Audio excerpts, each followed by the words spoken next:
Yes, what is happening, everybody?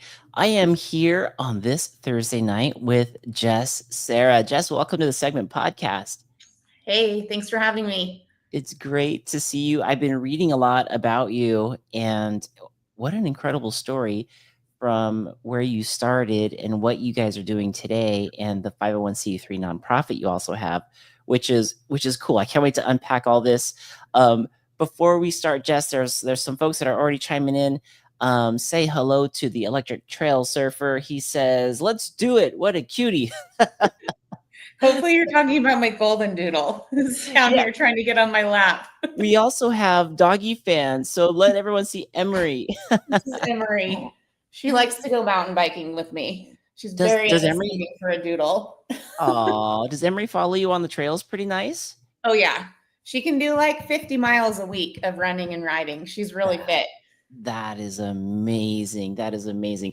I have a German Shepherd who likes to go where I am. It's a little too warm right now unless we go really early. Yeah, But yeah, it's so fun to see how I stoked know. they get. That's so cool. I love it. I love it. Electric Chill Surfer is saying, yes, yes.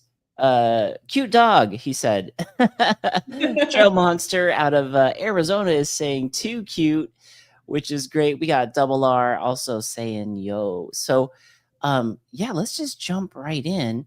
I had read that before you were VP product development at Saltstick, you were in the sport as a professional athlete. I How did you was. get started in biking? I think, like a lot of women, it wasn't part of my plan. I grew up in Whitefish, Montana, which is where I live today. So, obviously, in a very outdoor community. And that was, everyone lives here to be outside. So, but I didn't actually ride a lot when I was growing up because we were pretty low income and like bike and ski equipment just wasn't part of the agenda. So ultimately, I ended up going to grad school in San Diego and I was studying exercise physiology Oh my gosh. at San Diego State University. And one of my professors was a mountain biker. We discovered through some studies and some lab work that I had a really high VO2 max. Okay. I don't want to say off the couch because I was active and I went to the gym and I played beach volleyball and I love to hike and run, but had like a shockingly high VO2 max. And so she encouraged me to come out and start racing with her mountain bike team. And that was a pretty natural thing for me. The first race I did, I was on the podium. Oh my And goodness. yeah, so Oh. So wait, let's go back real quick for the VO2 max for the people that are listening who may not know what exactly that is. What is that? What's that a measure of? So it's basically the measure of your aerobic engine, your oxygen carrying capacity. It's one of the things that, sports performance specialists will use to measure sort of that endurance fitness. You can also use lactate, but yeah, the VO2 max that I produced in the lab was basically considered an Olympic level for a woman. It's Holy very, very cow. high. So Wow. somehow naturally, that was in me. And I'm glad that someone figured it out. Do you think that came from playing sports and being active as a kid? That carried Potentially, I over? think like genetics, yeah, being active outside. And then, yeah, I just think some people are lucky, because I wasn't a great ball sport athlete and I didn't have that fast twitch like my sister. I think she still has the school 3-point record for basketball. That was Dang. not me. Wow. Um, so, yeah. Wow. Okay, so you get the VO2 max. Your VO2 max naturally is high. Your professor finds that out. Yeah. They are also a mountain biker. They get you into the sport. It sounds like your first race was it like a down in San Diego? Was it like the quick and dirty, or was it like an XC race like that? Or what was it? I don't know if the quick and dirty existed then. So this is really going to age me because grad school for me was 2005 to 2007. Okay. So it was like the Benelli Park races. I think Benelli Park was the first race that I did. Wow. And so, yeah, they had a couple series going on down in that area. And I ended up buying a bike from her actually in Ellsworth Truth for for $1,000. Oh, wait, did you race on that bike or did you race Yeah. on a borrowed bike? No, I raced on the mountain bike. Yeah. Okay. Okay. So I raced on that bike, 3x9 gearing, Oh 26. my, We didn't even have 29ers then. oh my gosh. Trim brakes, like Yeah. old school. Yeah. Uh, Dual derailleur, one in the yeah, front, one in the back. totally. Exactly. Yeah. Oh, that is awesome. And then were you from that first race on, were you hooked? Did you, or did it take a little bit, or what was it that gravitated you to the sport that you felt? So another professor of mine, Dr. Simon Marshall, may he rest in peace because he actually passed away last year. He's married. Oh, He was married to Leslie Patterson, who is a 3-time Xterra world champion.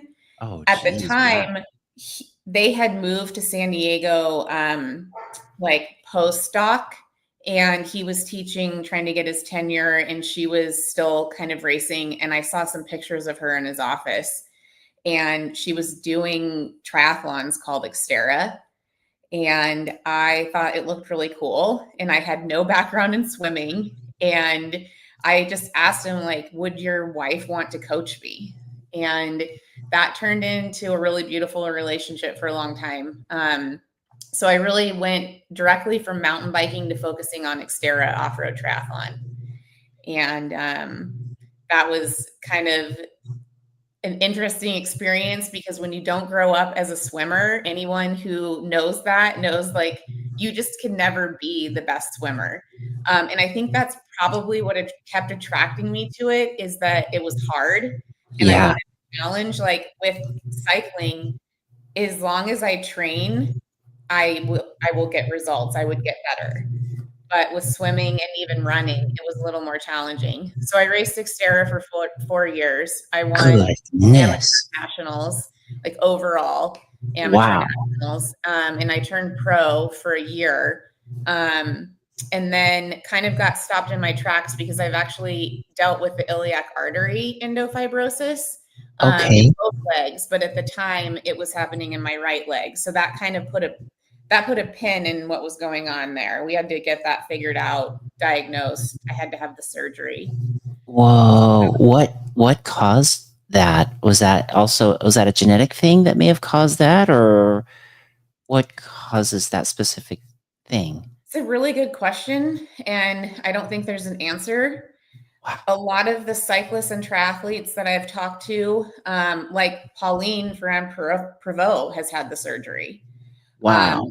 And I think they don't know if it's autoimmune or if it's something about our genetics, but that artery lies right next to your psoas muscle.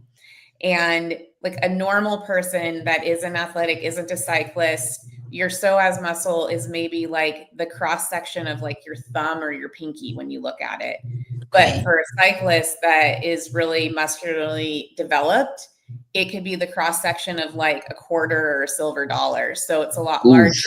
And every time you pedal and you're flexing your hip, you're hitting that artery. So for some people, that artery resists. It wants to protect itself. It hardens and it closes, and then it can kink over. And when this happened to me back in 2012, it was still relatively uncommon and really hard to diagnose. Now it's pretty easy, and it's not as uncommon. So that was a really hard thing to go through. But what ended up happening is I came through the recovery, and being in Southern California, road cycling so accessible, everyone's doing it. Yeah. It felt a little less intense and a little less risky. So I started my training back on the road and started dabbling in a few like local races. And it was fun because I could pretty much win anything I wanted to. That's always fun. Maybe I don't need to swim and run. Better. And you're probably hitting those stretches where some of the roadies, they'd like to go from, what is it? Is it Oceanside down the coastline down into That was Solana one of my Beach? first rides was on the Yeah. coast, like my first road rides. God, it's beautiful through there. And there's so much good riding in Southern California. I mean, we still go there in the winter. My husband Sam races for Project Echelon. They're a domestic continental road team, so we sometimes go back and stay with family and spend time down there in the winter. Wow. So this is what, 2012 when This you're is like 2013, 13? 2014.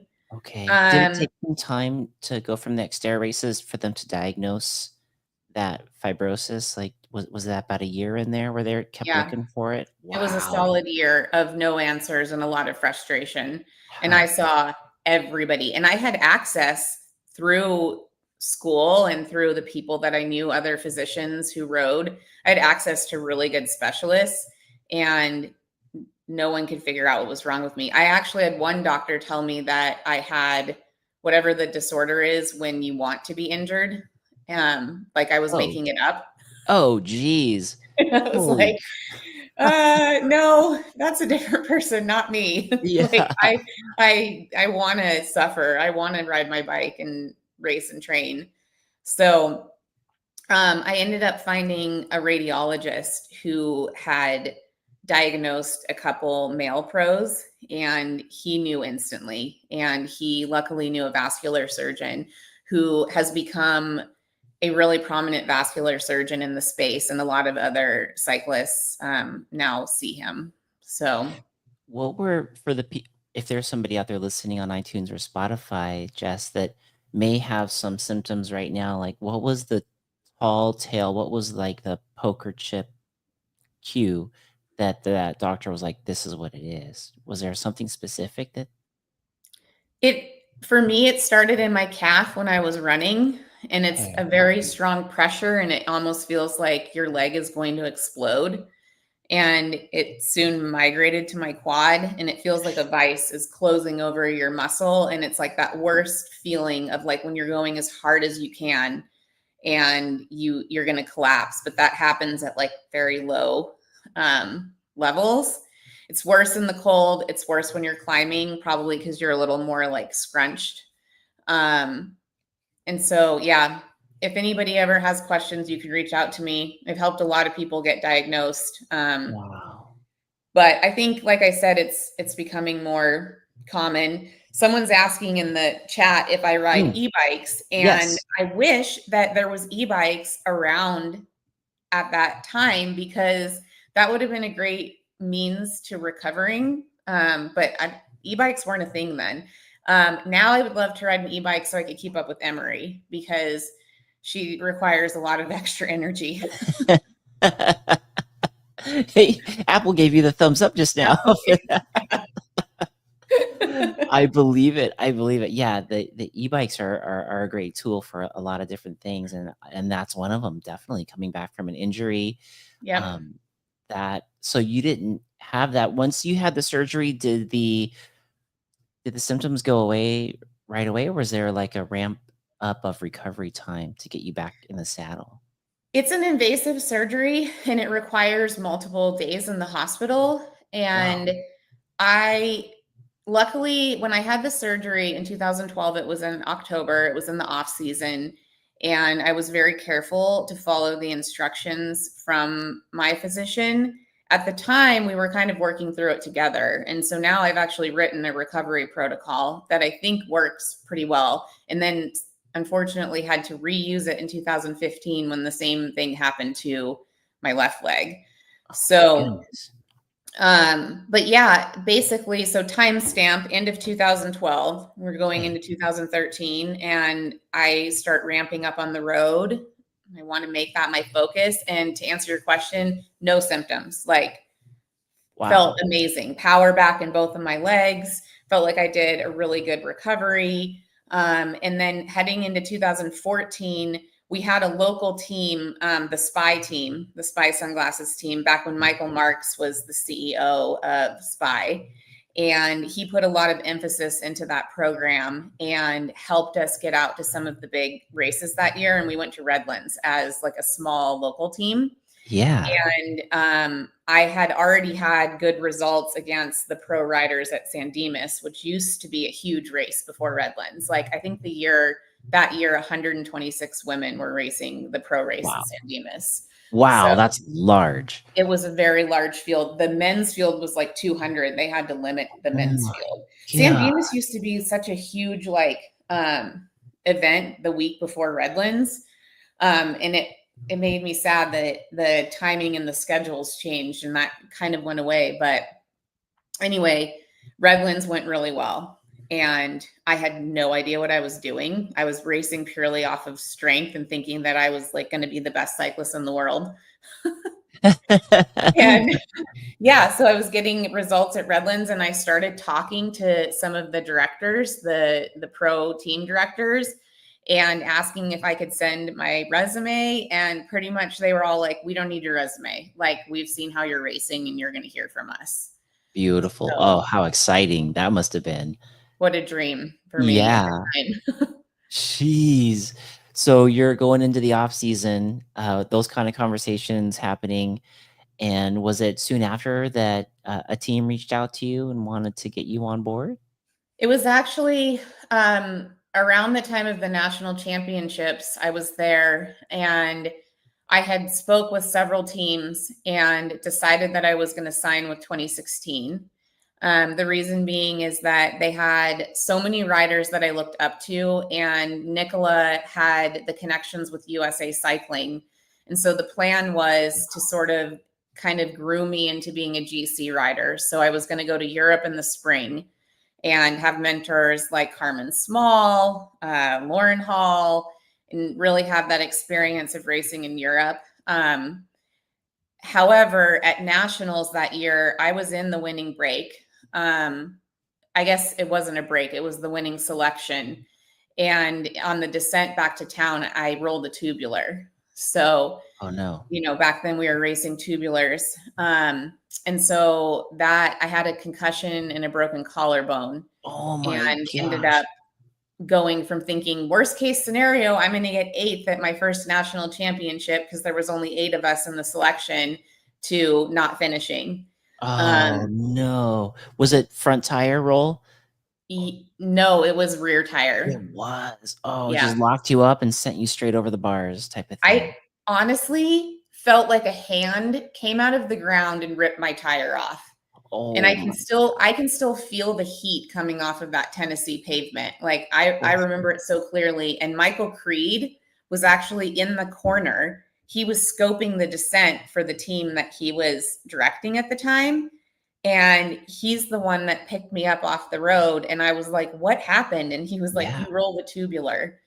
And I was like, that's what that felt like. Yes. Whoa. And then Whoa. I was like, can I get a spare bike? And he was like, my helmet was crushed. And he was like, no, you aren't finishing this race. And you have a Oh my, broken collarbone. oh my gosh. Of course, Jess. You're like, can I borrow a bike? Like Where's that? the neutral? Somebody help me. That is insane. Were you in a turn when it rolled, or did you hit Mhm. something? Yeah, yeah. Okay. It was a sharp turn. I was right behind, well, I was in front of Allison Powers. She ended up winning that day. She ended up winning the national championship. Oh my And we had goodness. just been, the climb at this course was about 15 minutes long. And we had just been gapped off from like Mara Abbott and like the really, really like good climbers in the last 200 meters of the climb on both laps. And I was a really good descender and Allison was a really good descender. And so we were definitely ripping the descent. Yeah. So wish that it's kind of hilarious to think that we weren't using tubeless tires back then. Like we were using 23 millimeter Oh my goodness. tubulars. Like, Tiny. what were we even doing? And you're ripping the corners. It's so scary. So Yeah. Yeah. scary. Oh my gosh. So, pause, interrupt the story just real quick. There's a question from Electric Trail Survey saying, how much salt stick do you drink? I used to use sew up Fill up tires tires. in the 80s. I hated gluing them on. Do people still use those? I've heard I've heard from some credible sources that there are still some guys in the world tour that, yeah, they still want to use those tubular tires. Wow. I don't know anyone that uses them. And I want to get to the salt stick question, but I have so much to say about that because it's my life now. So if we can put a pin in Yeah. that and come Well, back to it, I'll talk your ear off about salt stick. definitely put a pin in that. Definitely. So, okay, you go TB, roll a tubular, you're in the winning section. How much of the race it was left? Was that the final descent? Yeah, it was the descent to the circuits. No. And I already knew the way Allison won is she attacked that was a downhill left turn to the finish line. And it had to be someone that was fearless to win in that scenario. And she ended up attacking the group and winning that corner. Oh my gosh. So in my head, I was like, okay, I had already planned to follow her because I knew she was going to do that. And I don't think I would have won the corner against her because I still kind of like idolized her as a rider, but I certainly would have tried. So anyways, that's the fantasy in my head. It's not what happened. And it was a really heartbreaking thing for me. I still signed the contract with 2016 and recovered. The collarbone question, how long did it take to heal? So I have a plate and screws Oh yeah. because it needed surgery. And Shoot. I also have a grade 3 separation in my shoulder. So there's like a little alien in Wow, there. I see that little tent pop up there. Holy cow. That So was all from that crash. that was from that crash. And when I had the surgery, like 5 days after the surgery, I was still having so much pain. And I went back to see my doctor twice. And the second time, he was like, okay, I'm going to send you over to this neurologist and have him basically put a numbing agent into your collarbone to check something. And I went over and did that, and the pain went away. And they knew right away that there's a nerve plexus right here that comes off your neck, and it's kind of just like has these nerves. One of those was actually caught in a suture. Oh So they had to go no. back in, open it up, release that nerve, and Oh then no. close me back up. So I had to like a week later start the process of, if anyone's had a surgery where you break a bone and you have hardware put in, the healing of the incision actually can take longer than anything else. Like once the hardware is in, you can't fall again, but it's pretty stable.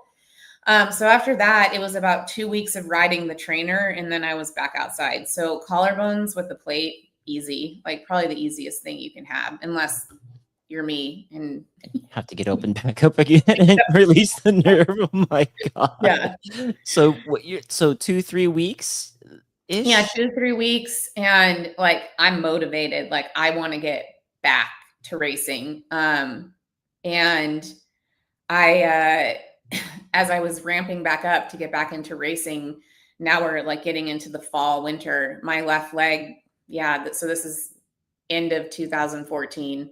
Oh My my left leg started behaving like what I right. remembered from my right leg, and ended up finding out that I needed the surgery again, and had that in January. Instead of going to my first ever professional team camp and then going to race in Europe, I had surgery in January Oh of my gosh. 2015 for that artery. And I can tell you that was like the lowest of any low that I have experienced in the sport.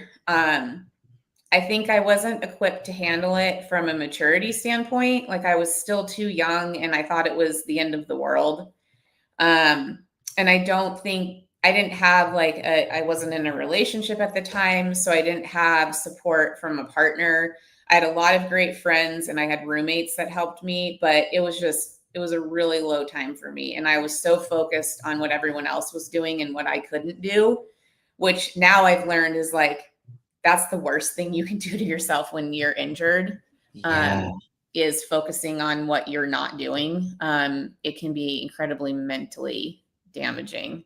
I would assume that would So be very numbing, yeah, to satisfy those thoughts. I was gonna ask that it's not like you were dreaming of being on this professional team. It was actually offered and you were yeah. withheld due to injury, so that's even like a deeper spot. So mentally, how did you overcome that? Did you I mean, and you were by yourself too, and that's Yeah. rough. This is a learning point at the time was painful. I didn't do a good job. And I also had a coach at the time that I think he overestimated my ability because of my numbers, because of my power, because of my VO2, because what I was doing. And I think he overestimated how quickly I could get over the surgery and underestimated how much rest I needed. Oh no. And I went back to racing way too soon. And the director of our team at the time, Mari Holden, did not want me to go back to racing. And she ended up letting me try, and it did not go well. Oh no. It was too soon. My body wasn't ready. And what ended up happening was that kind of put me in like a tailspin that entire year. And things just kept getting worse. And ultimately, I ended up at the end of the year getting diagnosed with Hashimoto's, which is an autoimmune disorder of your thyroid. Oh, wow. And it was pretty bad. Like when they figured out what was going on, like I was totally out of whack. Wow. Just everything was out of whack. So, really, really, really tough year for me. But they signed me again for the following season. And we did go to Europe in the beginning of the season. And I started to come around and feel a little bit more like myself. Still definitely wasn't there 100%. But we came back to the United States after being in Europe, and we won Redlands with Kristen Armstrong. We won the Team GC. I think we won 3 stages. We won the yellow jersey and we won the Team GC. And like everything was clicking and everything was looking really good. Next up on the calendar was Gila and then Tour of California. And we went to Gila. At the first stage of Gila, about an hour into the stage, there was a massive pileup of about 60 riders. Oh my goodness. That crashed on a bridge. And I was on the front of the peloton on the side of the bridge wall, where the crash was. And I'm still not 100% sure how it happened. The last thing I remember was thinking, I have nowhere to go. Like I can't hop a curb. I can't ride into a ditch. Like there's so many ways that you can get yourself out of a crash. This was not one of those cases. And so I essentially got smashed into that wall. Ooh. My legs were impaled by rebar that was in this like concrete section of the wall they were doing construction on. Oh, so man. I had metal in both of my legs. My left leg was broken in 2 spots. Oh, my hand was like dangling this way. Oh my gosh, every bone in my wrist. Had just full on like probably what could have been a career ending crash.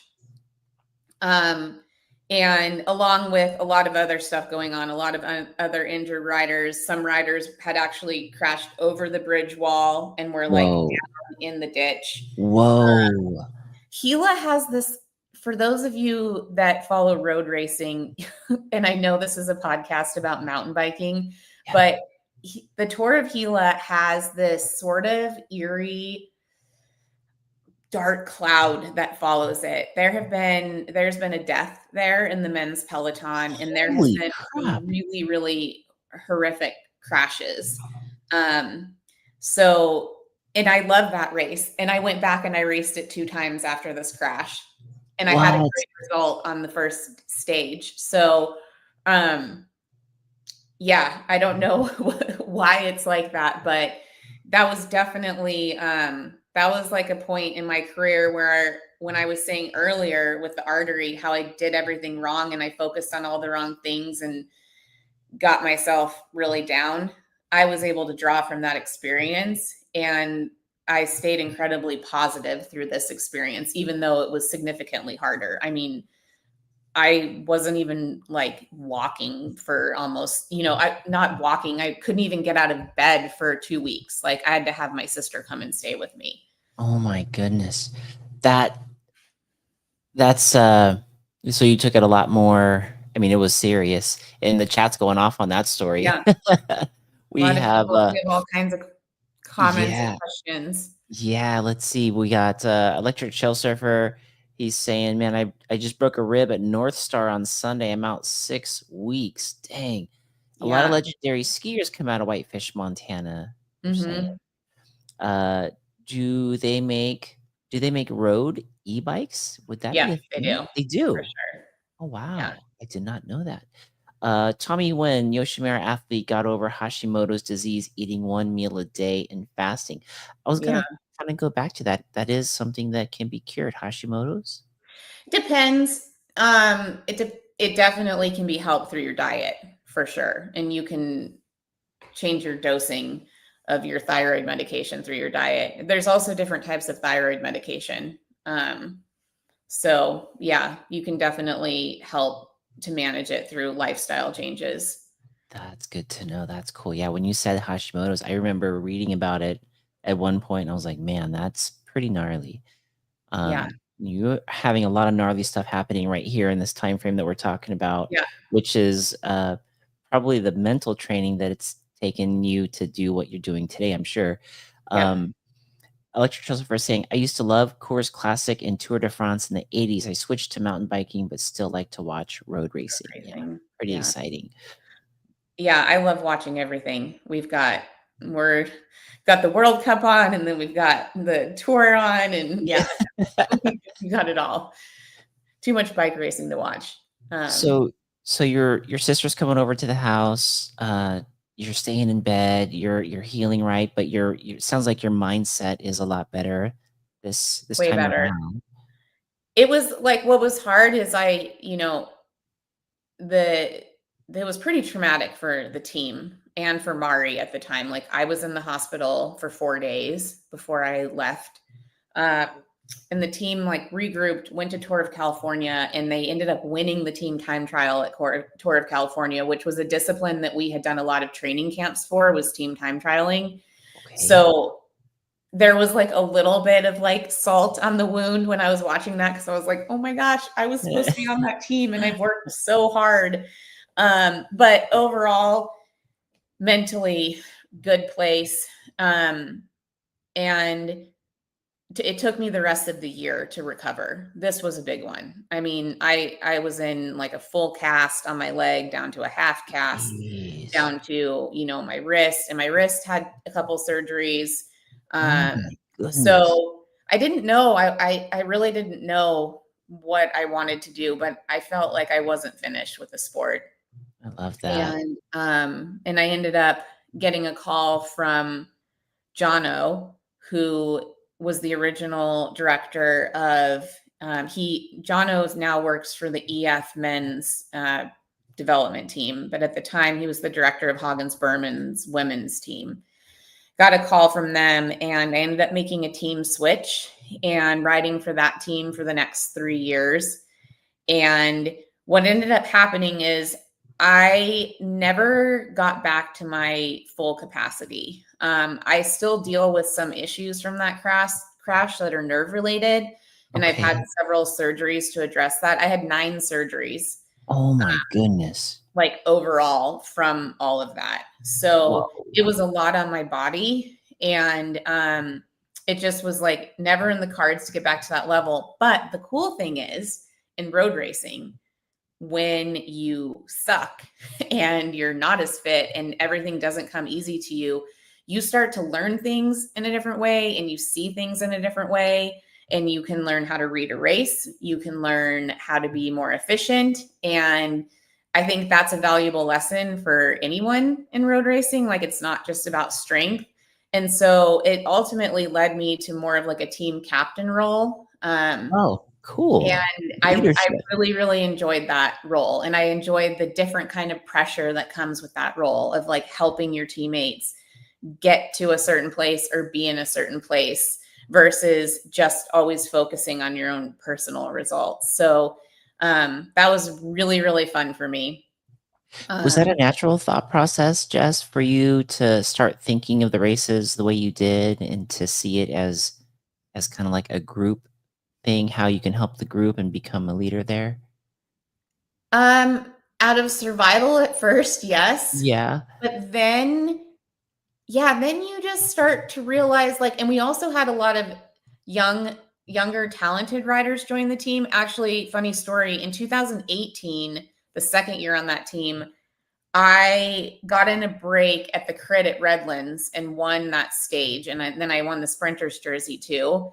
And Nice. that was like kind of a breakthrough result for the team. And so we started hiring younger and newer riders who were really, really talented and good. And I think I just felt compelled to kind of help them, because I never really had that chance, because I went from surgery to injury to, like, you know, all those things that I was hoping to learn from those riders I looked up to.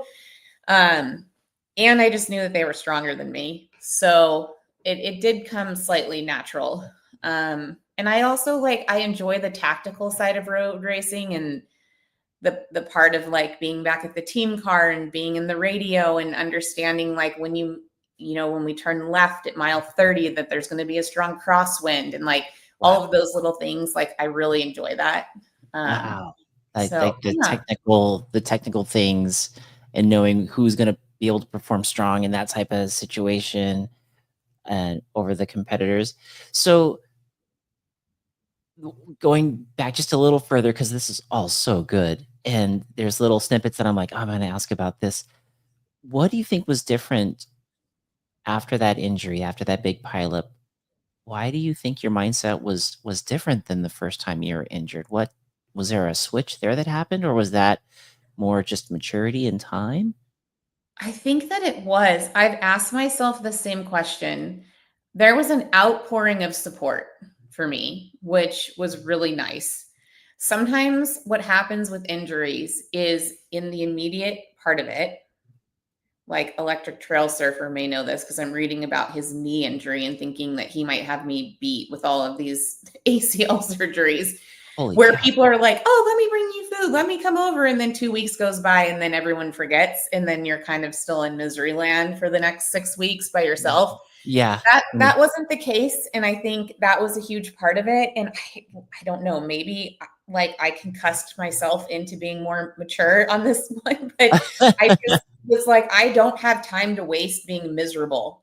Like, I just felt like I was in a better spot, and I also honestly felt glad that it wasn't worse, that I hadn't been paralyzed, or Oh my gosh, because right. it was just such a horrific crash Yeah. situation. Had those So bars been anywhere else or positioned any other way, that could have been really it could have been really bad. ugly. Yeah. So I was just like, and then at the time, the 2016 team, Show Air was a big part of it at the time. And the owner of Show Air actually helped pay for a lot of my out of pocket medical expenses. And Nice. so, because I had a little bit of financial support from the team, that took off the pressure of, and this is a good way to weave the other side of my life into this story. How I supported myself while I was racing is I was a private chef and a caterer. So I Oh, had clients that I would go to their homes and prepare all their food for them on Mondays and Tuesdays usually. And then I would okay. race and I would travel and I would juggle that schedule. And then in the off season, I would do a ton of catering and holiday parties. And I kind of had like a little um, niche in the healthy athlete catering sphere of the world. So, um, Interesting. Smart too. and it's like, for women's racing, you got to have a job. And everyone that I've ever been on a team with is like brilliant. They have PhDs and they own businesses. And so it helped me, take a step back from having to get back to working. And it allowed me time to focus on what ended up being sort of the key to the next step in my life, which was an energy bar company that I started and grew and ended up being acquired by the brand that owns Salt Stick. So, That is so that was through necessity as well. You're doing this on the side hustle for the side hustle, for the dream hustle. yep. And was it like we was it friends saying, "Hey Jess, we need a would be nice if we had this, fill in the gap, whatever the gap was, like some kind of nutrition that'll do this." Is that where the bar idea came from for you? Well, honestly, like, I remember in grad school, carbs were a big thing. Like we were researching, and I actually, ironically, what I was studying in grad school is there was an environmental chamber at the lab at San Diego State, which is like a chamber that you can control heat and humidity.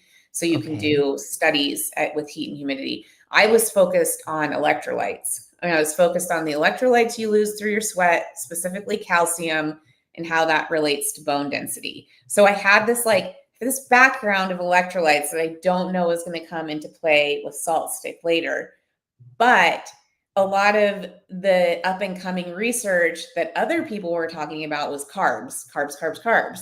And so I'm like, wish I would have created a gel, but I loved cookies. So I wanted to create the first ever baked bar. So I ended up creating a baked bar that tasted like a cookie that was very high in carbs. And it was meant to be that piece of training food that you reach for hiking and long training rides and breakfast and that type of thing. And so that was why I created the product. Is this bar out there today, or did they change the name of it? So it was called JoJe Bar. And I grew it into 2020. We went national with REI. So we were being distributed all across REI. That's when I got approached by the company, Alete Active Nutrition, to acquire JoJe. And what we ended up doing is we've made some changes at Alete. And so we've sunsetted the JoJe bars, and we're focused. That was it. Wow. That's at Sea Otter. Oh, cool. Up north. Yeah. That was it. So we ended up sunsetting that, and we're really focused on the Salt Stick brand just because electrolytes are a huge growth category right now. There was some complexities after COVID in the energy bar market, especially with a premium baked energy bar. And just the cost of making that. And then and we've changed, like bars just aren't as popular anymore. Too big, too bulky, the taste, or just a trend change? I think it's a trend change of specifically in the performance category, people are reaching for gummies or chews and gels. And so that's impacting the bar category. So it's really, I love this part of my life so much. And I'm 43 and I feel like, you're racing. I'm racing, I'm catering, I'm cooking, I'm like fighting for my life and wondering like, where is all of this going to take me? Right. Yeah. And then I end up working for this company that acquires my brand, and they saw the value in my innovation skills. And so they brought me in to run product development. And it started very small because it was just Salt Stick and JoJe. And then we acquired Bonk Breaker. And Bonk Breaker is ultimately becoming Salt Stick. And so you'll start to see that transitional packaging in the market. And then next year, everything will become Salt Stick. So my role started as product development, specifically from ideation to writing product briefs, working with our manufacturers through R&D, and creating these amazing products. So a lot of the, like this flavor of the Bonk Breaker Energy Chew, OMG, Orange Mango Guava, is one that I created with the help of Jason Wynn, who's the founder of Bonk Breaker, also works for our company. And so they bring in the founders, and Jason literally knows everyone. And so his strength is in like sales and working with teams, like collegiate and pro teams. And it's really cool because he's given me the trust to like develop new flavors for a brand that he created. Right. And this feels very much like Bonk Breaker and Jason, like OMG. There's an energy to it. There's a little bit of a swagger to it. Like that's what that brand represents. And if you're on the fence about energy chews, shameless plug here.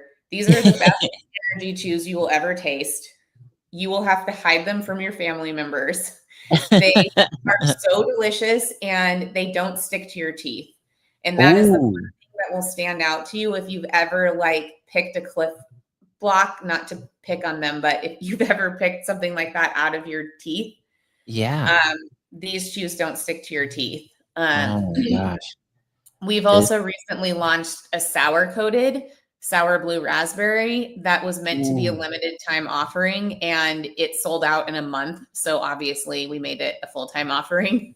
yeah. Um, so that has its actual like its own product page. Um, Going into um the macros of this, Yeah. it looks amazing. 170 milligrams of electrolytes. How many? What's a good measurement for like? What should we be consuming for electrolytes when we're out there performing? So quickly to break this down, and then I will start getting into the electrolytes.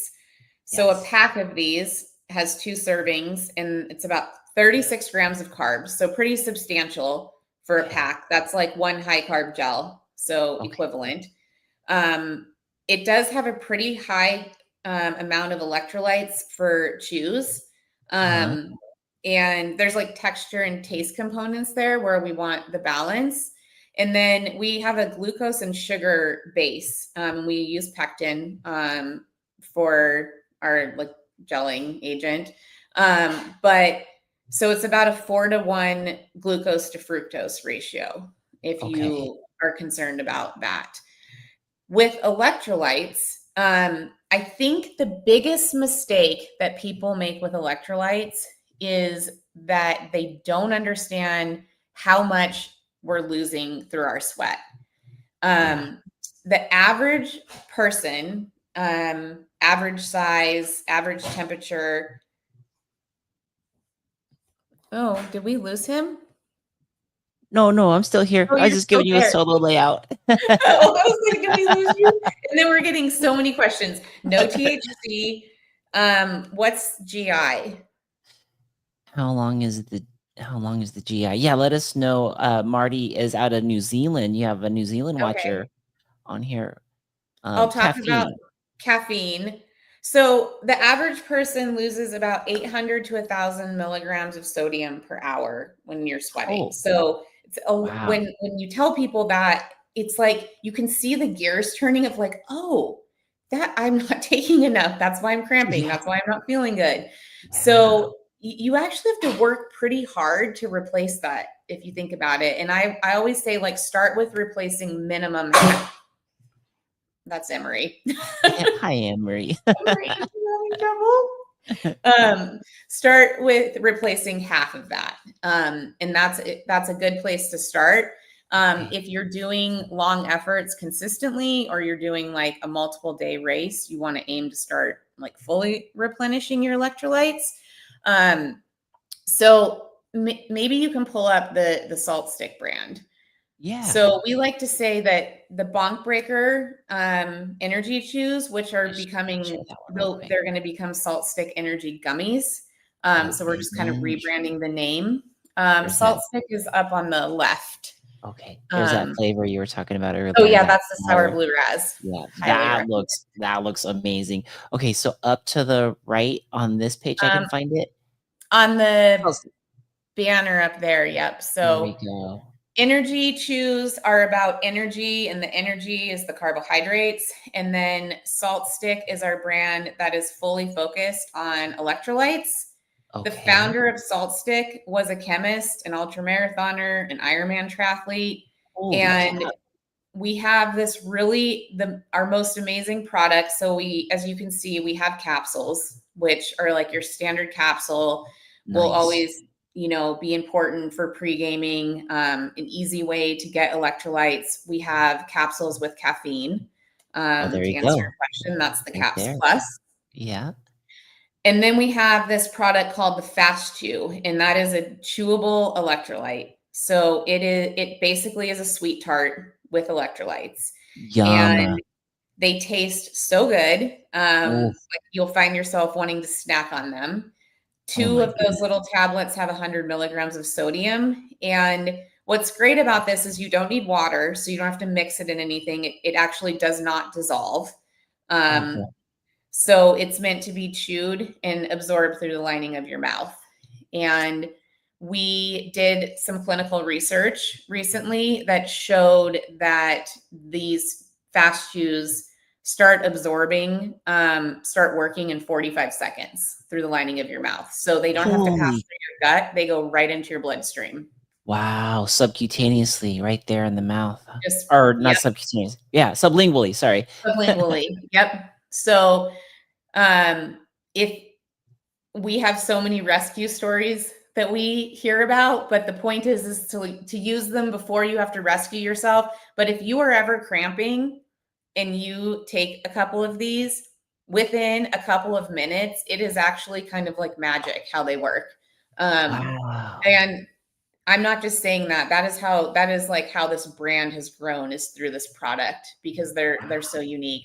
And then they're also great for like busy hot days when you just don't want to carry a water bottle around and mix a stick pack into it. Yeah. You can just keep one of these in the console of your car. And kids really love these too. So for youth sports, definitely like a fun way to teach kids about, absorb through the jaw. Yep, Yeah. exactly. Yep. Um, so we just launched 2 caffeinated versions, which is something that I worked on for 2 years because caffeine is very tricky in this format. This is the capsule, Oh, but sweet. we have on that last page that you were on, you'll see with the product tiles with the black caps, those are our caffeinated versions. We have a tropical twist and a citrus burst. So worked on that for 2 years to get the flavor right. It was really hard because we use a green tea caffeine, and green tea caffeine is inherently bitter. Um, Oh, so actually, funny story about this is that the day that we got our final product samples, I decided that I didn't like one of them, even though I had already approved it. the And so I taste or literally went to the manufacturer that day, and they just started mixing blends of new options for me, like on the spot. And I started tasting the powders, and then they started tabletizing the ones that I liked. And we like reinvented it till like, I was like, it has to be perfect. wow. That's amazing that you were able to do that. Yeah, we have an awesome manufacturer that's very much involved in the process. So when we launched these, we exceeded our launch goals in every way. And I was kind of like, couldn't sleep the night before the launch because I was just like waiting to like refresh reviews, like what are people saying? And then everyone loved them. And I was like, okay, I did my Yes. job. That's exciting. So this part of your life, do you find that there are a lot of traits and mental clarity or mental strength that you glean from the cycle world to this new entrepreneurial world? Yeah. Um, that is such a cool question because absolutely, like if there's entrepreneurs out there who don't have past in endurance sports, like you should try it because you like the mental stamina, everything that it takes. And then, when you're in a company that's growing fast and has unique products, like things move really quickly. And you have to adapt and you have to work really hard. And I absolutely love it. I love everyone that I work with. I've always said this when I first joined as a founder. I felt like everyone worked like they were a founder, like that work ethic. And that sort of like care for the team as a whole is really unique, especially because we're a fully remote company. So we Wow. only see each other like once a quarter. Wow. So, and it's just like we're a small company of people that love being active, and it's not just like a marketing machine and these huge pods of people just like going through the process. It's like we all truly believe in what we're doing. And of course, that will probably change as we grow eventually. But right now, to have it be that way is really special. That's really cool. What would you say on the products that are out there from Salt Stick? Which one is the one that you are the most proud of it? And taking that from the standpoint of how you used to be on podiums, you'd be proud of the results there. What's the one that makes you feel the most proud because maybe you get the most positive feedback on it? It has to be the sour blue raz energy chews. I think those caffeinated fast chews are like on the second and third step right now. But those sour blue raz chews are, yeah, just really, really proud of that one for sure. I'm like, That I won that race. that is very cool. I feel like yeah, like what you just said there about you won that race. I feel like that's the new podium is you're seeing people have performance through what you're doing, through the passion of what you're doing, Yeah. the taste, the keeping people on. Like you said, you have so many reviews of people saying you save them because they're out there Yeah. cramping. That's got to feel like the podium for you now. It's really fun. You're hitting the nail on the head. Like that it is there's something so it's almost like being like a mentor in cycling, right? And you're like a mentor through nutrition Yeah. and you're like, "Oh, I can show you all this knowledge that I have and then back it up with something that can help you." No, we're not hiring unfortunately. But Oh, maybe eventually. Mark, have you had our products before? Because I'm going to send you a huge care package, obviously. oh my But have gosh. you had any of the products? I haven't. I've just it's interesting. I had a nutritionist on the show about almost a year ago, and since then I've been trying to do better at not just having water on my bike, having some kind of electrolyte, some kind of a salt, something, but I haven't really branched out to get a lot of things. I have liquid IV little Mm-hmm. packets, Yep. but no, I would love to try. Absolutely. Yeah. I'm going to get you a huge care package. So you'll have to email me your address and then Yes. we Yeah, I would love to do a video on it too, putting it out there because this is definitely something that I didn't realize how big nutrition is. Because I would go out there and ride, and most of us, we just get out there, get on the bikes, we get off work, we have, like, an hour, the sun's setting, Yep. let's go. You jump Yep. on, "Oh, yeah, water." It seems to be the last thing, and to be able to know that our bodies are capable of a lot more Yeah. with making a positive decision by having the right nutrition with us. Maybe we get that extra lap. Maybe we avoid a crash because we're not bonking and we're strong enough to, fix an error that we did out there. It's really cool. It's really cool to think that's a pathway. I don't know why nutrition has been something that's been overlooked in the general Joe's world, the average Joe of, I'm just gonna get out there and Yeah. ride. You bring up such a good point, especially because I feel that game now of like, okay, I have to either get up really early or do something before the sun sets or go to the gym. And that time's so precious. So why not make the most? Like, it's almost like this category of people, like the non-elite elites, we should be Yeah, more focused on it. So we can yes, like make the best of our small time periods and stay totally. in the sport forever, longevity. And you don't equate like your post-work ride to bonking. You equate it to like feeling good.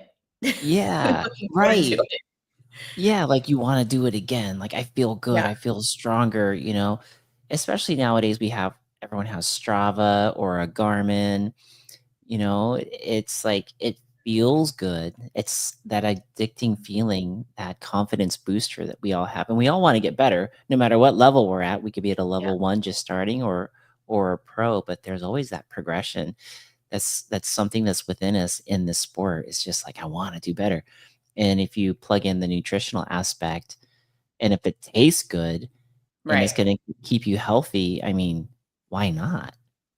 And that's the thing is like we're in this world of like the nutrition revolution, right? Where there's a lot of things that taste good. There's a lot of things that are there for function. We have variety, and it is definitely a secret weapon Yeah. to fuel yourself God, well. I love it. I love it. So, for somebody who's listening to this on Spotify, iTunes, what would you suggest that, or upon this show on YouTube, what would you suggest that they try? What's the first thing that the guy or girl who just has water in their bottle and they Yeah. go out and they love our sport, what's the first thing they should just do? Specifically to our products or just in Yeah. general? In Okay. general, but leaning towards the products that you've Yeah. created. Well, I'm also really big on like timing and not under fueling yourself. And so I always go into a ride or a workout fueled. And I always think of like, how am I going to feel the next day? Like I'm always trying to like, how am I going to sleep best? How am I going to, feel the next day? But I think it's really simple. Like if you haven't tried any products, order a bottle of the mixed berry fast chews. I think Okay. literally anyone will like that flavor. We have some amazing kind of quirky flavors like coconut pineapple that's a little more pina colada-y, but like mixed berry, my favorite one. Order a bottle of those. And just start trying it. Like take a couple before, take a couple halfway through your ride.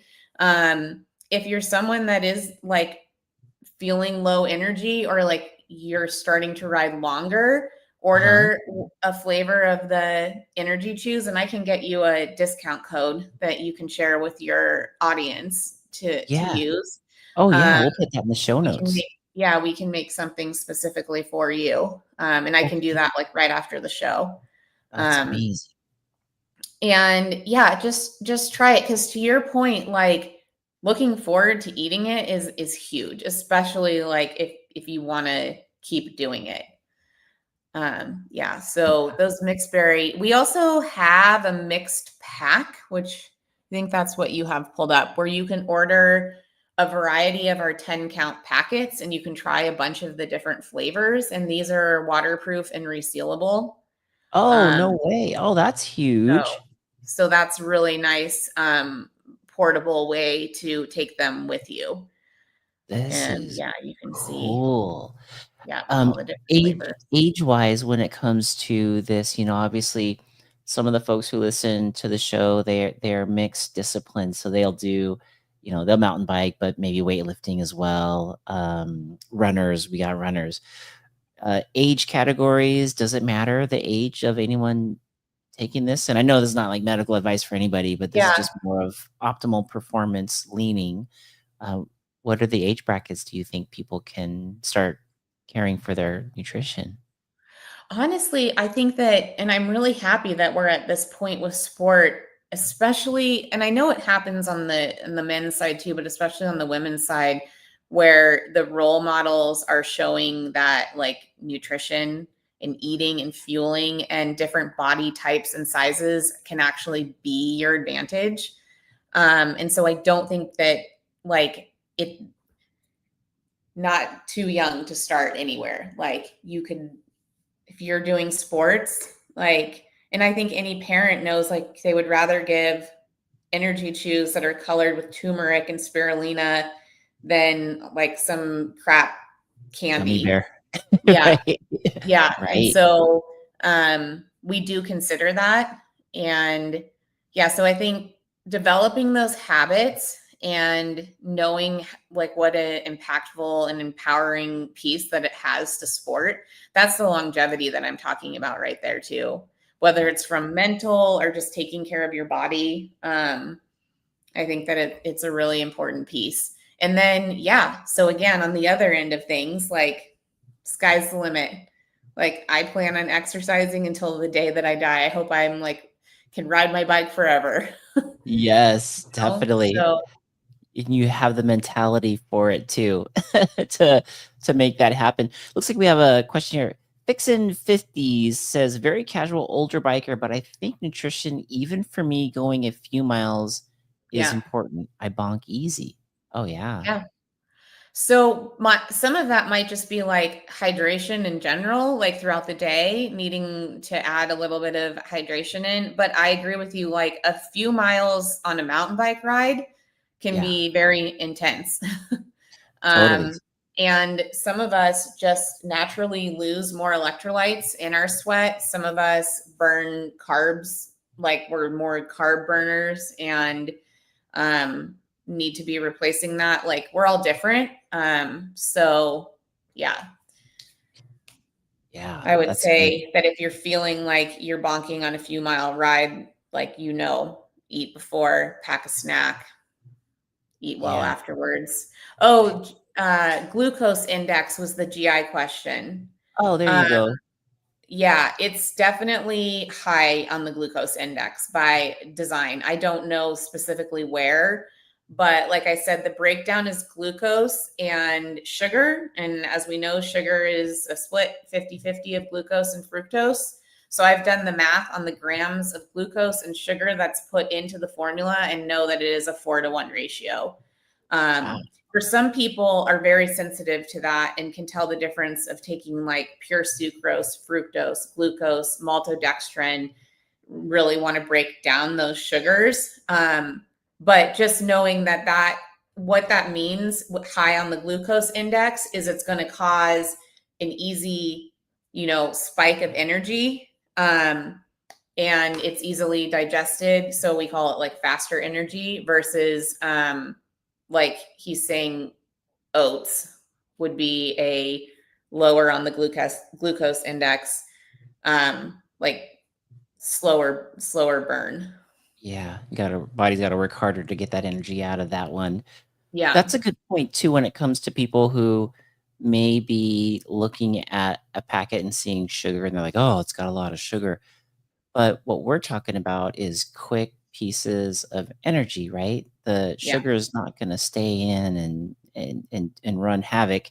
It's gonna we need energy.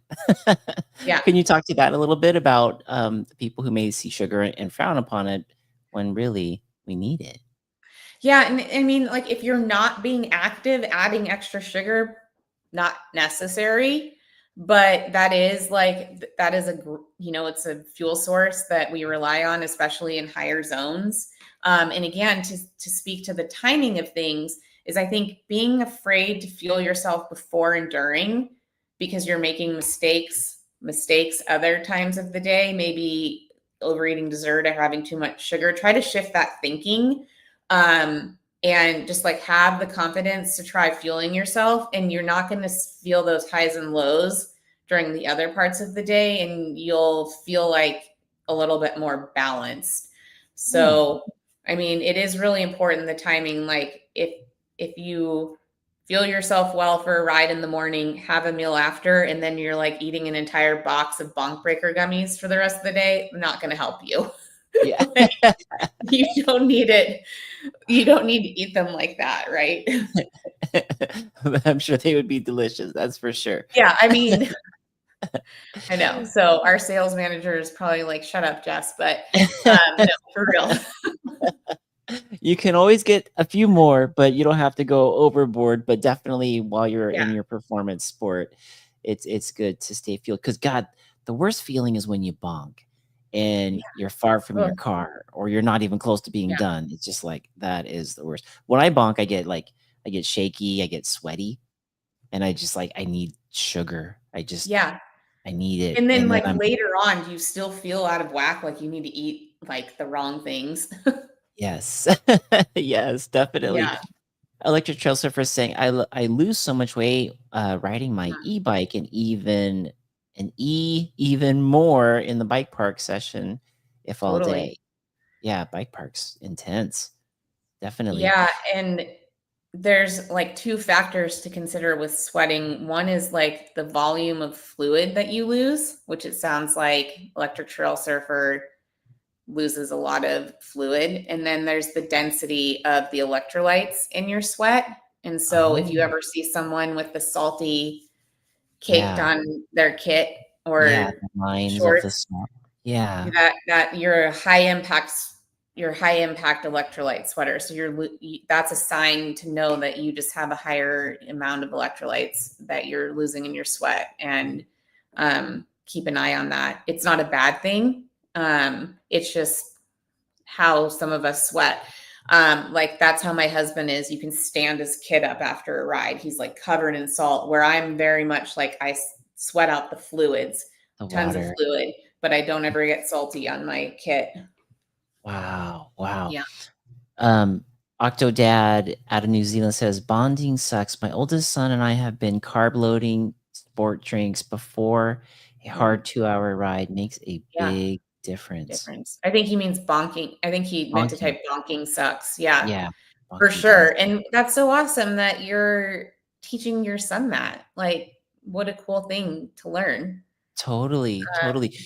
When you talked about making sure that you're fueled as you go out there, as we're wrapping the show up for people that are listening, what would you suggest that they load up on, and how much time beforehand? Like for the products that you have, is there a product that you can load up on before the ride?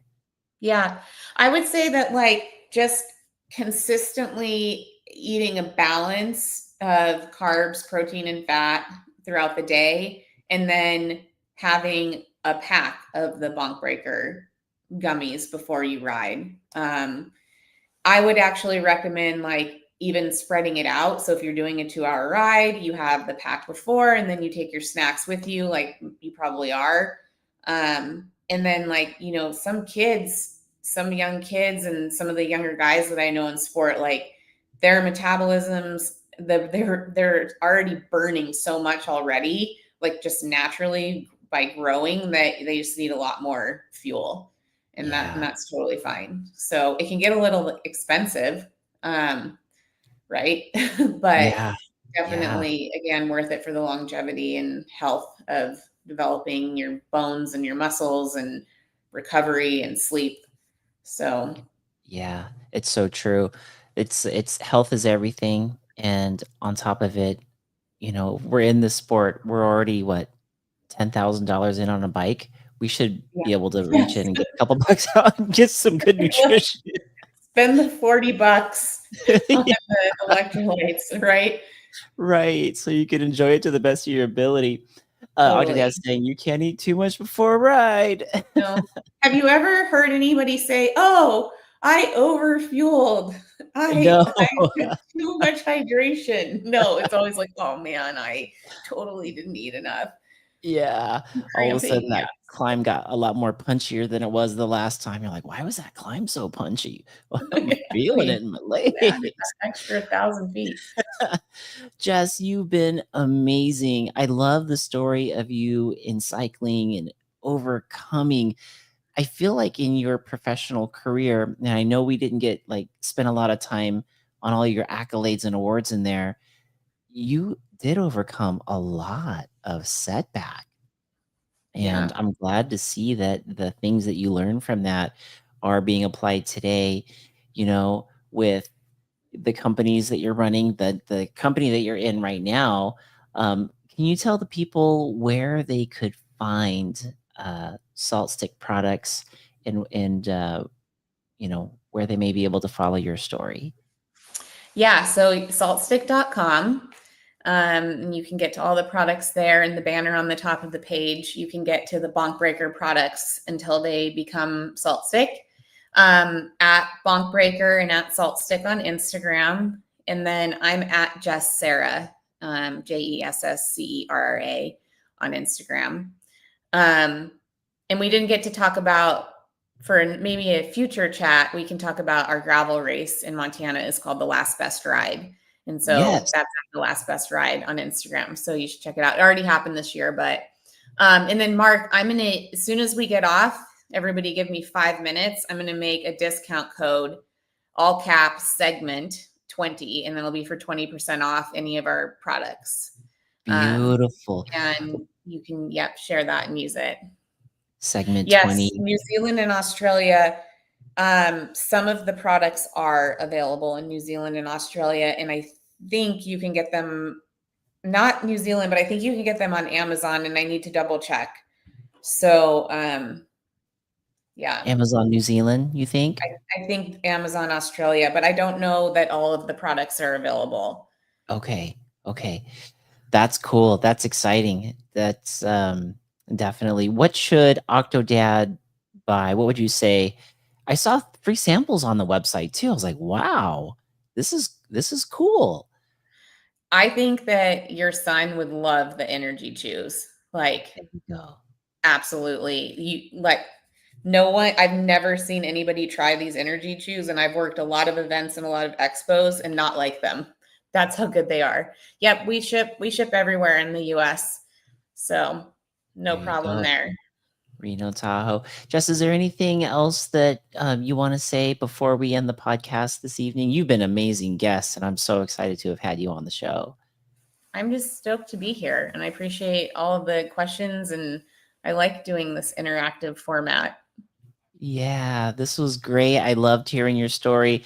I'm actually going to be thinking about that crash and you by the Peloton and then the side of the wall and your comeback. And now every time I see your product, it's just going to put a big smile on my face. So I hope Oh, to see it more on the trails when I'm out there too. I'll definitely be pushing it on my end. awesome. Jess, Send me your thank you. address. Yes, definitely will. I'll get you the address here on the other side of the show. And for the Jess personality type, just the ending question, I think this will be a fun one. For the athlete for who's out there who was just injured and they have a season ahead of them and they're in a space and they can create it any way they want because that's the one thing they at least can control is their own mental thoughts. What would you say to that person to coach them through it?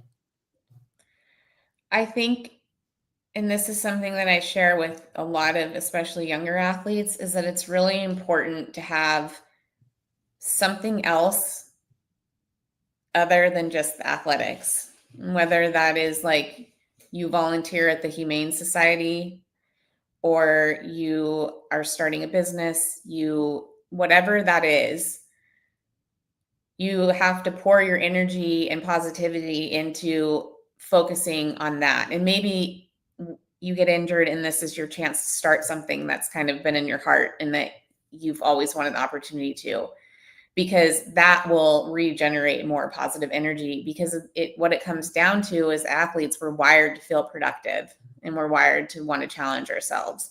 And so having that other thing to focus on and to feel like you're worthy and you're doing something and you're building your self-esteem, and let that be your energy.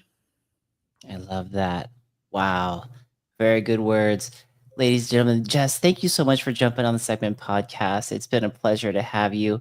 Thank you all for interacting with us tonight. Take a look at Salt Stick and get on the website. There is a promo code that's coming, but honestly, if you don't even get the promo code, if you don't want to just get on there now, they see Yeah. that they have samples and yourself in the future will thank you when you're out on the trails. We'll see you guys out there and we'll see you guys soon. Thanks again.